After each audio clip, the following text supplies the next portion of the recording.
नमस्कार मित्रांनो, मी आत्ता उजनी धरणासमोर उभा आहे. तर तुम्हाला दाखवतो उजनी धरण. थांबा. तर हे बघा, हे उजनी धरण आहे जे भीमा नदीला पाणी जातं या उजनी धरणातून. ही भीमा नदी आहे. आता सध्या पाणी खूपच कमी प्रमाणात आहे, म्हणजे कुठं कुठं तर आहे, म्हणजे क्वचितच टिपक्या टिपक्यानी पाणी आहे. तर मला सांगण्याचं तात्पर्य हीच आहे की आत्ता जून महिना संपला तरी अजून नदीला पाणी नाही किंवा पाऊस नाही आहे. तर सांगण्याचं तात्पर्य एवढंच आहे की ह्या वर्षी दुष्काळ पडण्याची शक्यता आहे. ही जी नदी भीमा नदी आहे बघा, ही बघू शकता.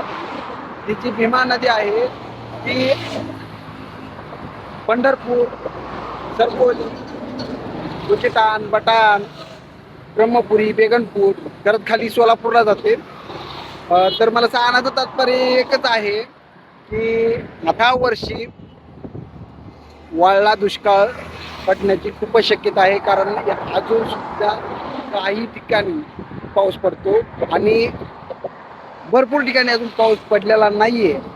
तर वाळला दुष्काळ पडण्याची शक्यता आहे. तर पाणी जरा जपून वापरा. धन्यवाद.